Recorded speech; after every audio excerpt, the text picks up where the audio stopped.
तो हेलो दोस्तों, सभी दोस्तों का हमारे क्लास में एक बार फिर से हम वेलकम करते हैं और नोबल गैसेस के बारे में डिटेल्ड डिस्कशन करने के लिए हम एक बार फिर से इस क्लास में आए हैं।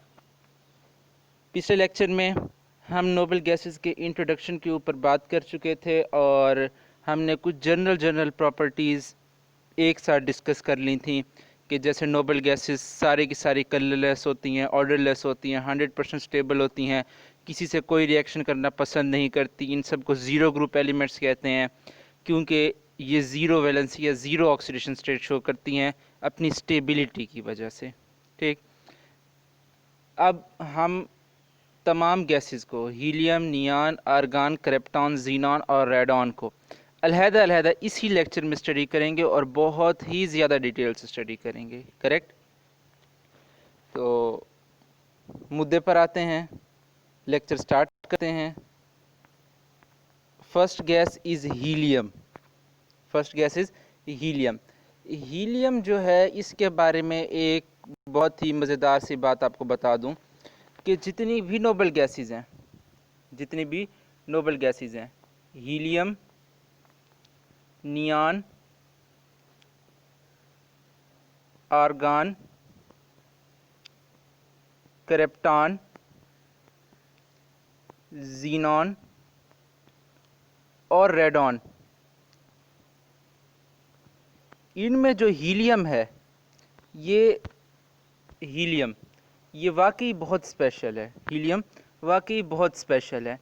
ये जो नीचे वाली गैसेस हैं, रेडॉन तक, इन सब के वैलेंस शेल में 8 इलेक्ट्रॉन्स हैं। मीन कि ये ऑक्टेट रूल फॉलो करती हैं। लेकिन हीलियम वो वाहिद नोबल गैस है जिसके वैलेंस शेल में 2 इलेक्ट्रॉन्स हैं और डुप्लेट रूल फॉलो करती है। ठीक, तो हम तो उन्हीं एलिमेंट्स को एक ही ग्रुप में रखते हैं जिनका valence shell electronic configuration same होता है।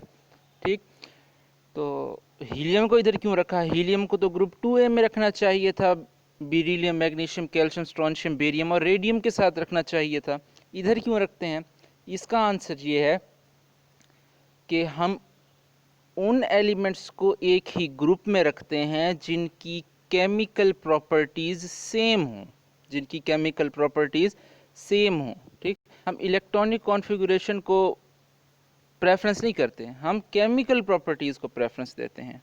समझ रहे हो ना बात को? ठीक, ये अलग बात है कि जिन एलिमेंट्स की केमिकल प्रॉपर्टीज सेम होती है उनकी इलेक्ट्रॉनिक कॉन्फ़िगरेशन भी सेम होती है। ठीक है ना बात? ठीक है, या इसी तरह कह लो कि अगर वैलेंस इलेक्ट्रॉनिक कॉन्फ़िगरेशन सेम होगी तो केमिकल प्रॉपर्टीज भी सेम होंगी। लेकिन हीलियम की no doubt valence electronic configuration बाकी नोबल गैसेस से डिफरेंट है, लेकिन इसकी प्रॉपर्टीज़ बाकी नोबल गैसेस से मैच करती हैं। इसीलिए इसको ग्रुप 8A के टॉप पर रखा गया है, ना कि ग्रुप 2A के। बात क्लियर हो गई? सही हो गया। वापस चलते हैं हम। अच्छा, अब हीलियम जो है, ये वैसे तो ट्रेस अमाउंट में मौजूद है।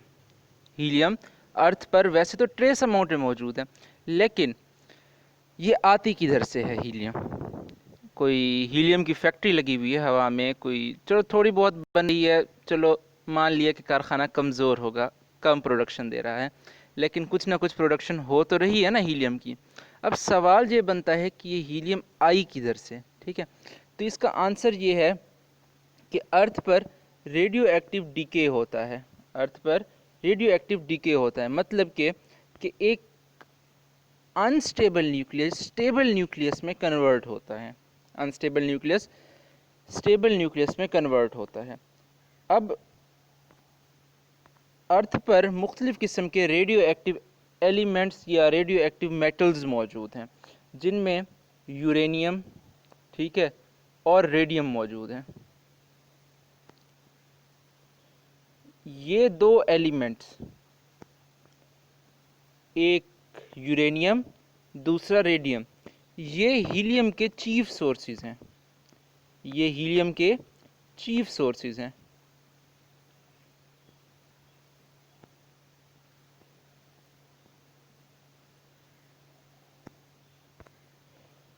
यूरेनियम और रेडियम रेडियो एक्टिव मेटल्स हैं और हीलियम के चीफ सोर्सेज हैं। ठीक है, ये हीलियम को प्रोड्यूस करते हैं। यूरेनियम और रेडियम बेसिकली अनस्टेबल न्यूक्लियाई हैं, अनस्टेबल मेटल्स हैं, क्योंकि इनके एटॉमिक नंबर 82 से ऊपर है। ठीक, तो ये स्टेबल होने के लिए अल्फा पार्टिकल्स रिलीज करते हैं in the form of helium nuclei. ठीक, अल्फा पार्टिकल्स को डिस्कशन करते हैं अभी, ये बात क्लियर हो गई ना। अच्छा, ये यहाँ देखो एक न्यूक्लियर इक्वेशन भी मैंने लिख रखी है कि रेडियम रेडॉन में कन्वर्ट होता है।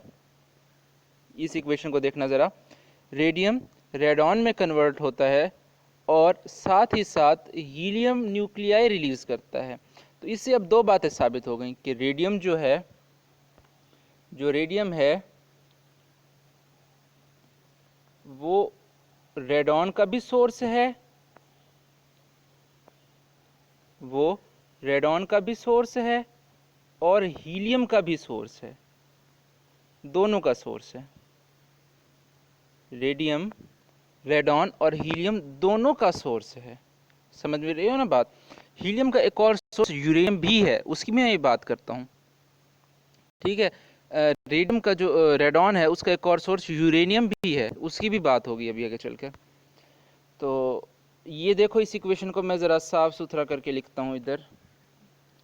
रेडियम जो है इसका एटॉमिक मास होता है 226, इसका एटॉमिक मास होता है 226। इधर देखो 226, और ये इसका एटॉमिक नंबर होता है 88, एटॉमिक नंबर होता है इसका 88। अभी जो रेडियम है ये अनस्टेबल है, ये एक अल्फा पार्टिकल रिलीज करेगा। अल्फा पार्टिकल बेसिकली हीलियम को ही बोलते हैं। हीलियम का जो न्यूक्लियस होता है, ये हीलियम है, ये दरमियान में हीलियम का न्यूक्लियस है, यहाँ पर 2 इलेक्ट्रॉन्स मौजूद हैं। ठीक, सिर्फ इस हिस्से को फोकस करो, ये जो न्यूक्लियस है इस न्यूक्लियस को बोलते हैं कि ये अल्फा पार्टिकल है। इस शेल को निकाल दो, शेल को निकाल दो। ठीक, शेल को निकाल करके जो न्यूक्लियस बचा ये अल्फा पार्टिकल है। अच्छा, रेडियम रेडॉन में कन्वर्ट होता है, साथ ही साथ अल्फा पार्टिकल रिलीज करता है। अगर तुम गौर से देखो, इधर 222 लिखा हुआ है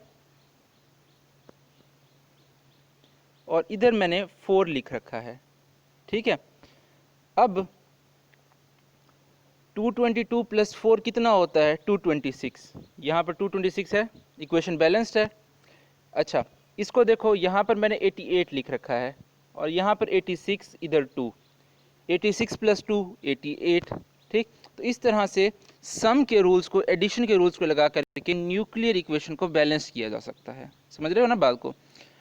इस इक्वेशन को अच्छे से याद कर लेना है, इम्पॉर्टेंट इक्वेशन है। और सेकंड पॉइंट की तरफ चलते हैं हम, कि सेकंड पॉइंट ये है कि अब जैसे हम जानते हैं कि स्पेस में बहुत सारे स्टार्स मौजूद हैं, सितारे मौजूद हैं। सितारे क्या हैं? बेसिकली बर्निंग बॉल्स हैं, जलती हुई बॉल्स। ठीक, जिनके अंदर से हीट और लाइट निकलती है in the form of electromagnetic radiations. Correct. अब उन सितारों में ढेर सारा हाइड्रोजन भरा हुआ है, बहुत सारा हाइड्रोजन भरा हुआ है। ये मैं बात पूरे यूनिवर्स की कर रहा हूँ, मैं अर्थ की बात नहीं कर रहा। अर्थ पर हीलियम बहुत कम मिकदार में मौजूद है, लेकिन स्पेस के अंदर, यूनिवर्स के अंदर हीलियम अच्छी खासी अमाउंट में मौजूद है। अगर हम पूरी दुनिया को, पूरी कायनात को कंसीडर करें तो सितारे जो हैं उनके अंदर ढेर सारा हाइड्रोजन भरा हुआ है। अब वो हाइड्रोजन्स मिल करके क्या बनाते हैं? हीलियम बनाते हैं। वो हाइड्रोजन्स मिल करके हीलियम बनाते हैं। शायद मैंने इसकी स्लाइड तैयार न की हो, तो कोई नहीं, मैं बना करके दिखाऊंगा तुम्हें। ये हाइड्रोजन्स मिल करके हीलियम बनाते हैं। कैसे बनाते हैं मैं तुम्हें दिखाता हूँ। हाइड्रोजन के 3 आइसोटोप्स हैं, हाइड्रोजन 1,1, हाइड्रोजन 2,1 और हाइड्रोजन 3,1।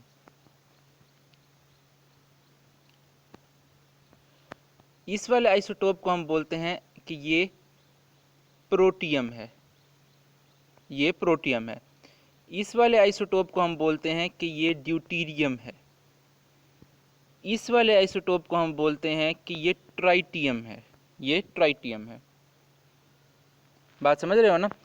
हमारा जो अभी कंसर्न होने वाला है वो ड्यूटीरियम और ट्राइटियम से होने वाला है। देखो कैसे, बात अब कुछ ऐसे है कि ये जो ड्यूटीरियम है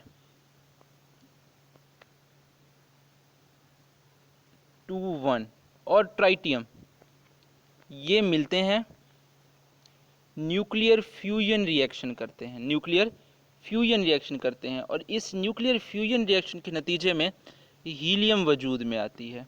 यानी कि हाइड्रोजन खर्च होता है, हाइड्रोजन खर्च होता है और हीलियम बनता है। साथ ही साथ एक न्यूट्रॉन भी रिलीज़ होता है, साथ ही साथ एक न्यूट्रॉन भी रिलीज़ होता है। अब देखो यहाँ पर 2 है, यहाँ पर 3 है, 2 और 3 कितना हो गया 5, 4 + 1 कितना हो गया 5, यहाँ 1 + 1 2, यहाँ 2 + 0 कितना हो गया भाई 2। तो ये इक्वेशन बैलेंस है। इसी तरह से ड्यूटीरियम और ट्राइटियम मिल करके हीलियम बनाते हैं। यानी जितना, अब अर्थ इसके साथ साथ बहुत सारी एनर्जी भी रिलीज़ होती है, साथ में लिख दूं एनर्जी, साथ साथ एनर्जी भी रिलीज़ होती है। सूरज से जो एनर्जी आती है वो इसी रिएक्शन के नतीजे में आती है। समझ रहे हो ना बात को। अब हाइड्रोजन खर्च होता है और हीलियम बनता है। हाइड्रोजन बहुत ज़्यादा है, सबसे अबंडेंट एलिमेंट है यूनिवर्स में, लेकिन हाइड्रोजन से भी ज़्यादा, हाइड्रोजन के बाद सेकंड अबंडेंट जो एलिमेंट है वो हीलियम है। समझ रहे हो ना बात को। हाइड्रोजन के खर्च होने से हीलियम बन रहा है। ओके, सेकंड पॉइंट क्लियर हो जाएगा, हो गया क्लियर, करवा दिया। अच्छा, alpha particles are doubly ionized helium atoms. इस पॉइंट को देखो, हीलियम में से चुपचाप एक इलेक्ट्रॉन निकाल दो, किसी को नहीं बताना, ठीक है, तुम्हारे और मेरे बीच की बात है। चुपचाप एक इलेक्ट्रॉन हीलियम में से निकाल दो, नतीजा क्या होगा कि हीलियम प्लस आयन बन जाएगा। अब हीलियम प्लस आयन को पकड़ो, ये रहा हीलियम प्लस आयन, इसे मैंने पकड़ लिया। इसको पकड़ करके इसमें से एक और इलेक्ट्रॉन निकाल दो, इसमें से एक और इलेक्ट्रॉन निकाल दो, तो हीलियम +2 बन जाएगा, हीलियम +2 बन जाएगा। इसको अगर मैं ओवरऑल लिखना चाहूँ तो मैं कैसे लिखूँगा कि हीलियम, हीलियम को लिया, इसको एनर्जी दी, ये बन गया हीलियम +2, साथ ही साथ 2 इलेक्ट्रॉन रिलीज हो गए। अल्फा पार्टिकल्स का बनना ऐसे एक इक्वेशन की तरह भी लिखा जा सकता है, 2 इक्वेशंस की सूरत में भी लिखा जा सकता है कि पहले एक इलेक्ट्रॉन निकालो फिर दूसरा इलेक्ट्रॉन निकालो। होता भी ऐसे है कि पहले एक इलेक्ट्रॉन निकलता है फिर दूसरा इलेक्ट्रॉन निकलता है। ओके, ज़्यादा तवील नहीं करते बात को, वापस चलते हैं। अच्छा, जैसे कि मैंने पहले कहा था तुम्हें कि ये जितनी भी नोबल गैसेज हैं ये लिक्विफेक्शन से बनती हैं, ठीक है। यहाँ पर वो पॉइंट रिपीट हो रहा है कि हम हीलियम की लिक्विफेक्शन करते हैं एयर से, ठीक है, और दूसरा नेचुरल गैसेस से भी। नेचुरल गैस जो तुम घर में जलाते हो, ये जो आती है सुई गैस जिसे तुम बोलते हो, तो ये भी नेचुरल गैस ही है। इसके अंदर मुख्तलिफ गैसेज होती हैं, मीथेन, हीलियम, ठीक है, रेडॉन, और इसके साथ साथ और भी चीफ गैसेज होती हैं, यानी कंबस्टिबल गैसेज मौजूद होती हैं इसके अंदर जिनको जलाया जा सके ईजीली। तो नेचुरल गैस की लिक्विफेक्शन करके या एयर की लिक्विफेक्शन करके हम हीलियम को हासिल कर सकते हैं, ठीक है। तो हमने ये बात की कि हीलियम का अर्थ पर सोर्स क्या है, रेडियो एक्टिविटी के, रेडियम और यूरेनियम का, ठीक है। यूनिवर्स का सेकंड अबंडेंट एलिमेंट है। हाइड्रोजन स्टार्स पर न्यूक्लियर फ्यूजन रिएक्शन करते हैं और हीलियम बनाते हैं। अल्फा पार्टिकल्स हीलियम के डबली आयोनाइज्ड न्यूक्लियाई होते हैं।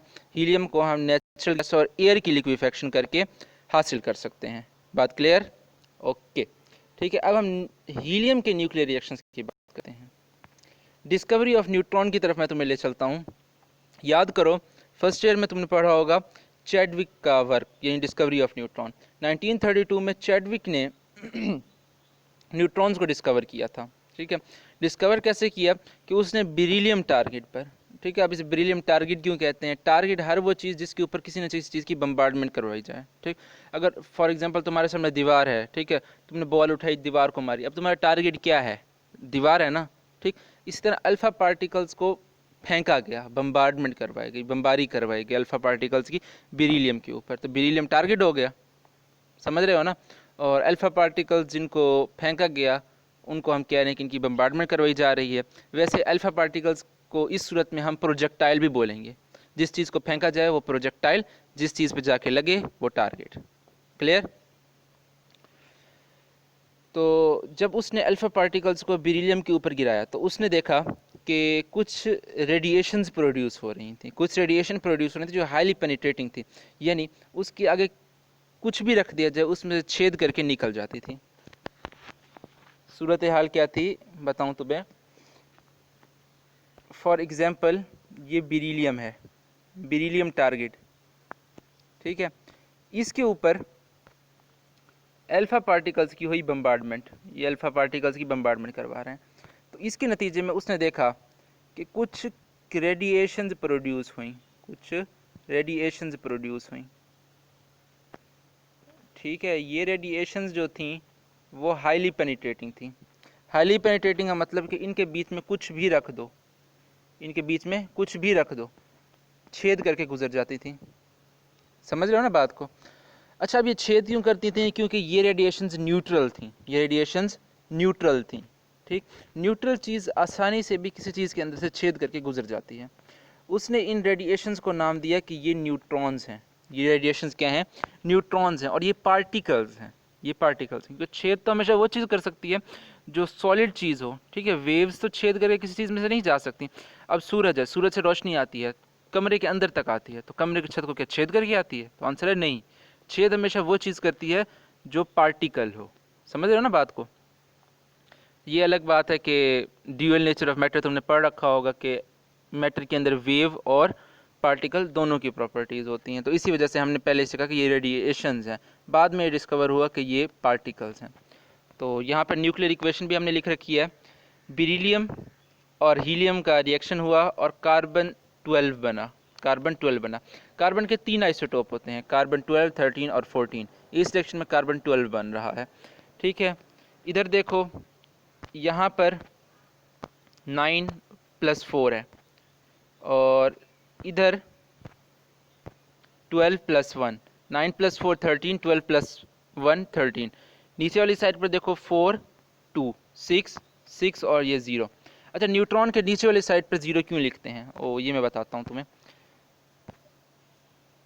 अब बात ये है कि ये जो ऊपर वाली साइड होती है ना, इसको हम बोलते हैं कि एटॉमिक मास को रिप्रेजेंट करती है। ये नीचे वाली साइड होती है, इसे हम बोलते हैं कि ये एटॉमिक नंबर को रिप्रेजेंट करती है। बेसिकली होता ये है कि अगर कोई भी सिंबल है x, ठीक है, उसकी इस साइड पर हम एटॉमिक मास लिखते हैं, ठीक है, इस साइड पर एटॉमिक नंबर लिखते हैं, इस साइड पर कोई चार्ज लिखते हैं पॉजिटिव नेगेटिव, और इस साइड पर नंबर ऑफ़ एटम्स लिखते हैं। जैसे ये 2, जिस तरह Cl2 है, हम इस साइड पर करके नंबर ऑफ़ एटम्स लिखा करते हैं। ये बात समझ आ गई? वापस चलता हूँ, ठीक है। ये इक्वेशन भी क्लियर हो गई होगी यकीनन। नियॉन की तरफ चलते हैं बगैर कोई वक्त ज़ाया किए। नियॉन जो है, अब इस बात को समझो कि नियॉन हमारे एटमॉस्फेयर का 1/65,000th पार्ट है, ठीक। यानी अगर हमारा एटमॉस्फेयर है, इसके हम 65,000 हिस्से कर लें, 65,000 हिस्से कर लें, तो एक हिस्सा जो होगा ना वो पूरा का पूरा नियॉन से भरा हुआ होगा। इतनी कम है नियॉन, ठीक है। बहुत परसेंटेज अगर इसकी निकालने बैठोगे ना, 1/65, यानी अब टोटल कितना होता है, 100 हिस्से होते हैं ना, ठीक है। तो 65,000 ओवर 100 करो, मल्टीप्लाई बाय 100 कर दो, तो यार ये तो बहुत कम आएगी। नहीं, वैसे गलत निकल रही है परसेंटेज, किसी और तरीके से निकलते हैं, कभी निकालना सिखाएंगे, जब खुद निकाल लेंगे तो तुम्हें भी सिखाएंगे। तो अभी फ़िलहाल यही समझो कि अगर एटमॉस्फेयर के 65,000 पार्ट कर लिए जाएँ तो उसका एक पार्ट पूरा का पूरा नियॉन से भरा हुआ होगा, ठीक। 65,000 पार्ट करने में क्या बचेगा? कुछ भी नहीं बचेगा, थोड़ा सा एटमॉस्फेयर बचेगा। तो कहने का मकसद ये है कि नियॉन बहुत कम है एटमॉस्फेयर में, ठीक। दूसरा पॉइंट वहीं रिपीट बात कि हम लिक्विफेक्शन ऑफ एयर से इसे हासिल कर सकते हैं। तीसरा पॉइंट, डिस्चार्ज ट्यूब में नियॉन रेड कलर में ग्लो करती है। ये बताऊं तुम्हें कि डिस्चार्ज ट्यूब क्या होती है। डिस्चार्ज ट्यूब एक ऐसी ट्यूब ही होती है, डिस्चार्ज ट्यूब ऐसी ट्यूब ही होती है, ठीक है। इसके अंदर वैक्यूम होता है, इसके अंदर कोई चीज़ भी नहीं होती, बिल्कुल खाली होती है, 100%, हवा भी नहीं होती, ठीक है। इसके अंदर हम 2 इलेक्ट्रोड लगा देते हैं, एक एनोड दूसरा कैथोड, ठीक है। अब हम नियॉन को इसके अंदर भर देते हैं, नियॉन को इसके अंदर भर देते हैं, ठीक। और मज़ीद क्या करते हैं कि इनको हम बैटरी से जोड़ देते हैं, इनको हम बैटरी से जोड़ देते हैं। अब जब करंट फ्लो करता है, करंट फ्लो करता है तो ये जो नियॉन के गैसेस हैं ये आयोनाइज्ड हो जाती हैं, ये आयोनाइज हो जाती हैं, यानी कैथोड रेज प्रोड्यूस करती हैं जो कि एनोड की तरफ ट्रेवल करती हैं।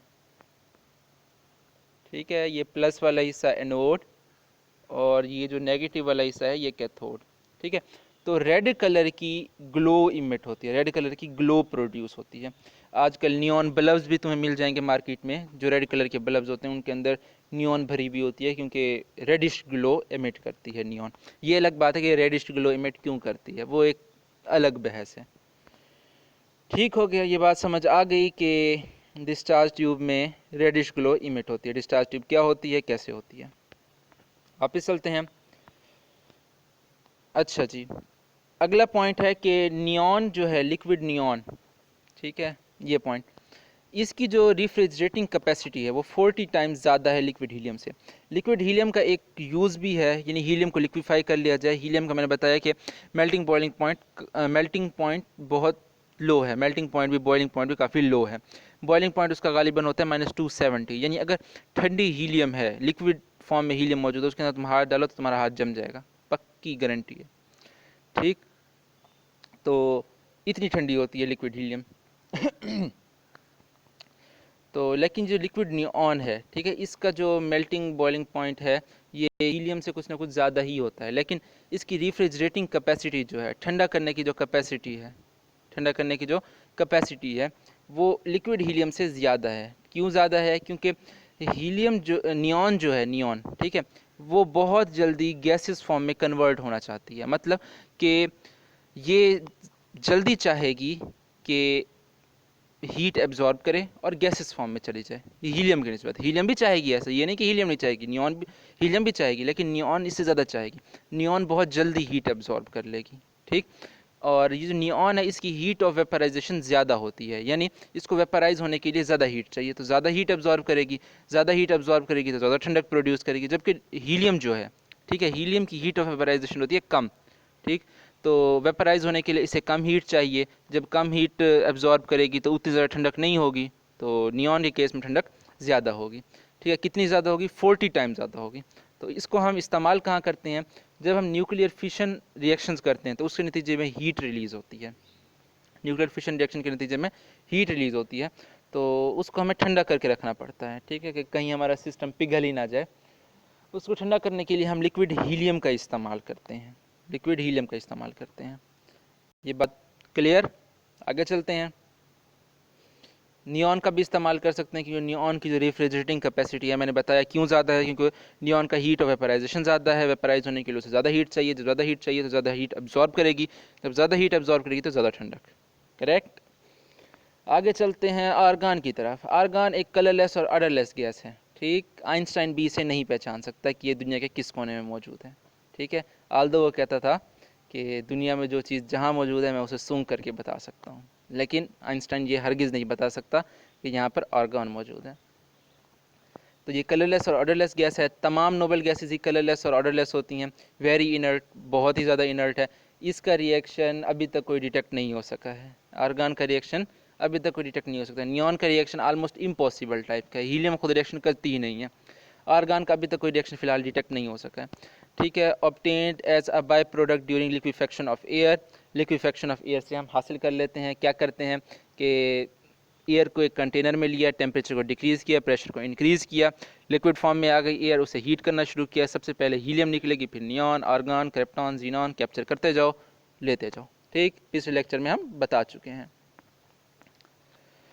अगली चीज़ krypton. Traces of krypton are present in air. बिल्कुल ठीक बात कि बहुत थोड़ी अमाउंट में क्रिप्टॉन मौजूद है, कलरलेस होती है, ऑर्डरलेस होती है, फेयरली एक्सपेंसिव, बहुत ही ज़्यादा एक्सपेंसिव है। अच्छा, क्रिप्टॉन की एक और बात यह है कि क्रिप्टॉन रिएक्शन करती है, कुछ कंपाउंड्स क्रिप्टॉन बनाती है। ठीक है, थोड़े बहुत बनाती है लेकिन इतने ज़्यादा नहीं बनाती। बहुत मिनिमम 1 से 2 कंपाउंड्स हमें देखने को क्रिप्टॉन के लिए मिल जाते हैं। तो रिएक्शन करवाने के लिए लोग इसको खरीदते हैं, वर्किंग करते हैं कि कुछ और रिएक्शन करें। ठीक है, लेकिन जनरली बहुत थोड़े रिएक्शन करती है क्रिप्टॉन। क्यों रिएक्शन करती है, आर्गान क्यों नहीं करती? तो अभी फ़िलहाल बता देते हैं। क्रिप्टॉन का साइज़ बड़ा है, आर्गान, नियॉन, हीलियम के साइज़ छोटे हैं। छोटे साइज़ की नोबल गैसेस कम रिएक्शन करती हैं, यानी रिएक्शन नहीं करती। हीलियम सबसे छोटी है, बिल्कुल रिएक्शन नहीं करती। नियॉन का रिएक्शन ऑलमोस्ट इम्पॉसिबल टाइप का है, और आर्गान का भी कोई रिएक्शन डिटेक्ट नहीं हुआ। क्रिप्टॉन थोड़े बहुत रिएक्शन करती है। जीनॉन अच्छे खासे रिएक्शन करती है, कुछ ना कुछ। और रेडॉन जो है वो रेडियो एक्टिव है, ठीक है, इसीलिए उसको हम स्टडी नहीं कर पाते। बताता हूँ आगे चल के। अच्छा, फेयरली एक्सपेंसिव, काफ़ी महंगी गैस है ये। और जी स्पेक्ट्रल लाइंस के हवाले से अगर मैं बात करूँ इनकी, इसकी ऑरेंज और ग्रीन कलर की स्पेक्ट्रल लाइंस होती हैं। क्या मतलब इसका, बताते हैं भैया तुमको कि स्पेक्ट्रल लाइंस क्या होती हैं। हाँ, हम कौन सी गैस की बात कर रहे थे? हम क्रिप्टॉन की बात कर रहे थे। अच्छा, अब बिलफर्ज के इसको देखो कि एक मिनट, सिर्फ एक मिनट रुक जाओ। ये क्रिप्टॉन का न्यूक्लियस, ठीक है, ये क्रिप्टॉन का पहला शेल, ये क्रिप्टॉन का दूसरा शेल, बना रहा हूँ, जगह कम है मेरे पास। ये क्रिप्टॉन का तीसरा शेल, ये क्रिप्टॉन का चौथा शेल, ठीक है। इसके साथ यहाँ पर क्रिप्टॉन का पांचवा शेल भी होगा, और मुझे लग रहा है कि ये पूरा नहीं होगा। आल दो इस पांचवें शेल के अंदर कोई इलेक्ट्रॉन नहीं होगा। क्रिप्टॉन के पहले शेल में 2 इलेक्ट्रॉन होते हैं, अगले शेल में 8 इलेक्ट्रॉन होते हैं, ठीक है। उससे अगले शेल में, तीसरे शेल में कितने इलेक्ट्रॉन होते हैं? 18 इलेक्ट्रॉन्स होते हैं ना। वही, इतने सारे कहाँ से बनाऊँ मैं? ठीक है, चलो कुछ ना कुछ बना देता हूँ। तीसरे शेल में 18 इलेक्ट्रॉन। अच्छा, और जो इसका चौथा शेल है, ठीक है, चौथा शेल, चौथे शेल के इलेक्ट्रॉन ज़रा मैं किसी और रंग से बनाता हूँ। 1 2 3 4 5 6, ये 7वां और ये 8वां। ओ शुक्र है, पूरे हो गए, ठीक है। ब्लैक वाले को छोड़ दो, पर्पल वाले में फोकस करो। पहले शेल में इसके 2 इलेक्ट्रॉन होंगे, दूसरे शेल में 8, तीसरे शेल में 18, और चौथे शेल में 8 इलेक्ट्रॉन्स होंगे। फिलहाल 8 इलेक्ट्रॉन्स होंगे। तो जब तुम इसको करोगे हीट, हीलियम क्रिप्टॉन के एटम को करोगे हीट, तो क्या होगा नतीजा कि इसका एक इलेक्ट्रॉन निकल करके चौथे शेल में से पांचवें शेल में चला जाएगा। क्यों चला जाएगा? कि पांचवें शेल में एम्प्टी जगह है, तुमने इसे हीट किया, ठीक है, ये ऊपर वाले लेवल पे चला जाएगा। जैसे बोहर एटॉमिक मॉडल तुम पढ़ा होगा कि एनर्जी एब्जॉर्व करके इलेक्ट्रॉन्स हायर लेवल पे चले जाते हैं। तो जब ये वापस आएगा, ठीक है, एनर्जी रिलीज़ करेगा, ठीक है, जाते हुए जो एनर्जी एब्जॉर्ब करेगा, ठीक है, आते हुए वही एनर्जी रिलीज़ करेगा। और ये जो एनर्जी की रिलीज़ और एब्जॉर्ब है, ये विजिबल रीजन से होती है। विजिबल रीजन यानी 7 कलर्स होते हैं विब गायर, ठीक है। वी से वॉयलेट, आई से इंडिगो, बी से ब्लू, और जी से ग्रीन, वाई से येलो, ओ से ऑरेंज और आर से रेड। जो क्रिप्टॉन है वो ग्रीन और ऑरेंज रीजन फोकस करती है, ग्रीन और ऑरेंज रीजन में फोकस करती है। या तो इलेक्ट्रॉन हायर लेवल पे जब जाएगा, या तो ग्रीन वेवलेंथ एब्जॉर्ब करेगा या ऑरेंज वेवलेंथ एब्जॉर्ब करेगा, ठीक है। अगर बिलफर्ज इलेक्ट्रॉन ने ऊपर जाते हुए ऑरेंज वेवलेंथ एब्जॉर्ब की, तो वापस आते हुए भी ऑरेंज वेवलेंथ रिलीज़ करेगा। जाते हुए अगर ग्रीन एब्जॉर्ब की, तो आते हुए भी ग्रीन रिलीज़ करेगा, ठीक। तो जब हायर लेवल पे इलेक्ट्रॉन जाता है, ठीक है, हमने उसको वेवलेंथ दे दी, एब्जॉर्ब करके चला गया, ठीक। जब वापस आएगा तो वही वेवलेंथ रिलीज़ करेगा। हम उस रिलीज़ को रिकॉर्ड कर लेते हैं कि इसने कौन सी वेवलेंथ रिलीज़ की, और उस रिकॉर्ड को हम बोलते हैं कि ये स्पेक्ट्रम है, ठीक है। बताता हूँ कि स्पेक्ट्रम तुम्हें दिखाता हूँ ज़रा बना करके। बिलफर्ज के उसने ऑरेंज वेवलेंथ एब्जॉर्ब की जाते हुए, क्रिप्टॉन के इलेक्ट्रॉन ने जाते हुए ऑरेंज वेवलेंथ एब्जॉर्ब की। यार मैं कुछ ज़्यादा एक्स्ट्रा डिटेल तो नहीं करता होता, बोर तो नहीं हो जाते ना मेरे लेक्चर में? बताना सही मुझे, ठीक, क्योंकि भैया डिटेल बताना ज़रूरी है। कुछ दोस्त हैं वो भूल जाते हैं चीज़ें, याद नहीं रख पाते, तो वो कहते हैं कि भैया डिटेल बता दिया करो। मैंने कहा ठीक है भैया, बताएंगे तुम्हें डिटेल। ये ज़रा मैं अच्छे से भर लूँ। बोर हो रहे हो तो कोई गाना चला के सुन लो, काम पूरा हो गया। ठीक हो गया भैया। अब बिलफर्ज उसे जाते हुए ऑरेंज वेवलेंथ एब्जॉर्ब की थी, तो आते हुए वो ऑरेंज वेवलेंथ रिलीज़ करेगा, ठीक है। ऑरेंज वेवलेंथ पैकेट्स की सूरत में रिलीज़ करेगा, यानी ऐसा कुछ होगा, ठीक है। ये अब छोटे छोटे पैकेट्स नज़र आ रहे हैं तुम्हें, और हर पैकेट के दरमियान जो लेंथ है, ये लेंथ, ये लेमडा है, ये वेव लेंथ है, ठीक। ये जो 2 वाइट रीजन्स हैं, ये वाइट रीजन्स, ठीक है, या दो ऑरेंज रीजन्स, इनके दरमियान जो लेंथ है वो क्या है, लेमडा है। दो वाइट रीजन या दो ऑरेंज रीजन्स के दरमियान जो लेंथ है वो इक्वल ही हुआ करती है ऑलमोस्ट, उसे हम बोलते हैं कि वेव लेंथ है। ठीक, या तो ग्रीन वेव लेंथ अब्जॉर्ब करेगा या ब्लू वेव लेंथ अब्जॉर्ब करेगा। स्पेक्ट्रम कुछ ऐसा होता है जैसे तुम देख रहे हो ना, जैसे पट्टियों की सूरत में रिकॉर्ड होता है। ठीक है, ऑरेंज कलर का है तो हम कहेंगे ऑरेंज स्पेक्ट्रम है, ग्रीन कलर का है तो हम कहेंगे ग्रीन स्पेक्ट्रम है। ओके जी, स्पेक्ट्रम तुम्हें लगता है समझ आ गया होगा, नहीं समझ आया तो अब मैं कुछ नहीं कर सकता, मैंने अपनी तरफ से पूरी कोशिश की है। अब भैया जीनॉन की बात करो। जीनॉन वैसे ट्रेस में मौजूद है एटमॉस्फेयर में, कितनी है, 0.08 पार्ट्स पर मिलियन। ओए होए होए, पार्ट्स पर मिलियन क्या होता है भैया, ये एटमॉस्फेयर है ना, ठीक है, ये तुम देख रहे हो नीला आसमान, जरखेज ज़मीन, ठीक है, इस एटमॉस्फेयर के तुम 1 मिलियन हिस्से कर दो, कर दिए, हो गए। अब एक हिस्सा ले लो, ठीक है, एक हिस्सा ले लो, वो एक हिस्सा पूरा नहीं, ठीक है, उस एक हिस्से का 0.08, उस एक हिस्से का 0.08, पहले मिलियन हिस्से करो पूरे एटमॉस्फेयर के, पूरी दुनिया में अर्थ पे जितनी गैसेस हैं, ठीक है, उन सबको इकट्ठा करके उनके 1 मिलियन हिस्से कर दो, एक हिस्से को ले लो, उसमें से भी 0.08, ठीक है, उतनी जीनॉन गैस मौजूद है, उतनी जीनॉन गैस मौजूद है। यानी तुम देखो पार्ट्स पर मिलियन वैसे ही बहुत छोटा यूनिट है और उसमें भी वैल्यू छोटी 0.08, तो अब देख लो कितनी सी जीनॉन मौजूद होगी, थोड़ी सी, ठीक है। जीनॉन रिएक्शन करती होती है, कुछ ज़बरदस्ती हम इसके रिएक्शन करवा लेते हैं। फ्लोरीन को अगर हम इसके साथ आने का मौका दे दें तो फ्लोरीन से बहुत ज़बरदस्ती रिएक्शन करवा लेता होता है, ठीक है। तो और इसको भी हम फ्रैक्शनल डिस्टिलेशन से हासिल करते हैं और हमें मार्केट में मिल जाती है, ठीक है। हाई प्रेशर पर हमें सिलेंडर्स की सूरत में जीनॉन गैस मिल जाती है। मार्केट में जाके कहो कि भैया मुझे जीनॉन गैस दो, ठीक है, सुपर स्टोर पर नहीं चले जाना वरना मारेगा भी सही तुम्हें, ठीक है।